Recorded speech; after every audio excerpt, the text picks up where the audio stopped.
ಇಷ್ಟೊಂದು ಟೇಸ್ಟಿಯಾಗಿರೋ ಪನ್ನೀರ್ ಹಾಗೆ ಕ್ಯಾಪ್ಸಿಕಮ್ ಗ್ರೇವಿನ ಹೇಗೆ ಮಾಡೋದು ಅಂತ ನೋಡೋಣ.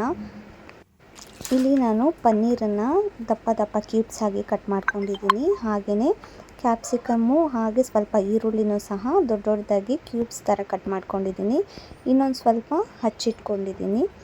ಸೊ ಫಸ್ಟಿಗೆ ನಾನೊಂದು ಕಡಾಯಿಗೆ ಸ್ವಲ್ಪ ಎಣ್ಣೆ ಹಾಗೆ ಹೋಲ್ ಸ್ಪೈಸಸ್ ಹಾಕ್ಕೊಂಡು ಚೆನ್ನಾಗಿ ಫ್ರೈ ಮಾಡ್ಕೊಳ್ತೀನಿ. ಗಾರ್ಲಿಕ್ನ ಸಹ ಹಾಗೆ ಇಡೀ ಹಾಕ್ಕೊಂಡಿದ್ದೀನಿ. ಹಾಗೆ ದಪ್ಪ ದಪ್ಪದಾಗಿ ಕಟ್ ಮಾಡ್ಕೊಂಡಿರುವಂತಹ ಈರುಳ್ಳಿ ಹಾಗೂ ಟೊಮೊಟೊವನ್ನು ಹಾಕ್ಕೊಂಡು ಚೆನ್ನಾಗಿ ಫ್ರೈ ಮಾಡ್ಕೊಳ್ಬೇಕು.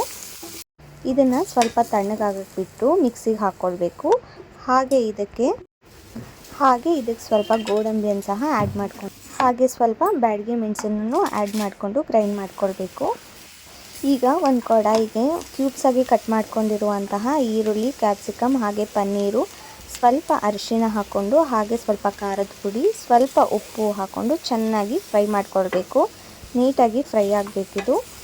ಇದು ಚೆನ್ನಾಗಿ ಫ್ರೈ ಆದಮೇಲೆ ಇನ್ನೊಂದು ಕಡಾಯಿಗೆ ಸ್ವಲ್ಪ ಆಯಿಲ್ ಅಥವಾ ತುಪ್ಪವನ್ನು ಹಾಕ್ಕೊಂಡು ಇದಕ್ಕೆ ಸಣ್ಣದಾಗಿ ಹಚ್ಚಿರುವಂತಹ ಒಂದು ಸ್ವಲ್ಪ ಈರುಳ್ಳಿಯನ್ನು ಹಾಕ್ಕೊಂಡು ಹಾಗೆ ರುಬ್ಬಿರುವಂತಹ ಮಿಶ್ರಣವನ್ನು ಸಹ ಇದಕ್ಕೆ ಹಾಕಿ ಚೆನ್ನಾಗಿ ಫ್ರೈ ಮಾಡಿಕೊಳ್ಬೇಕು. ಹಾಗೆಯೇ ಇದಕ್ಕೆ ಸ್ವಲ್ಪ ಧನಿಯಾ ಪುಡಿ, ಸ್ವಲ್ಪ ಖಾರದ ಪುಡಿ ಹಾಗೆ ರುಚಿಗೆ ತಕ್ಕಷ್ಟು ಉಪ್ಪನ್ನು ಹಾಕಿ ಚೆನ್ನಾಗಿ ಮಿಕ್ಸ್ ಮಾಡಿಕೊಳ್ಬೇಕು. ಅದಾದ ನಂತರ ಆಗಲೇ ಫ್ರೈ ಮಾಡ್ಕೊಂಡಿರುವಂತಹ ಪನ್ನೀರ್, ಕ್ಯಾಪ್ಸಿಕಮ್, ಈರುಳ್ಳಿಯ ಫ್ರೈ ಸಹ ಇದಕ್ಕೆ ಹಾಕ್ಕೊಂಡು ಚೆನ್ನಾಗಿ ಮಿಕ್ಸ್ ಮಾಡಿಕೊಳ್ಬೇಕು. ಚೆನ್ನಾಗಿ ಒಂದು ಕುದಿ ಬಂದ ನಂತರ ಈ ಕ್ಯಾಪ್ಸಿಕಮ್ ಹಾಗೆ ಪನ್ನೀರ್ ಗ್ರೇವಿ ರೆಡಿ ಆಗಿಬಿಡುತ್ತೆ. ತಿನ್ನೋಕ್ಕೆ ಟೇಸ್ಟಿಯಾಗಿರುತ್ತೆ. ರೈಸ್ ಅಥವಾ ಚಪಾತಿ ಜೊತೆ ಒಳ್ಳೆ ಕಾಂಬಿನೇಷನ್ ಇದು.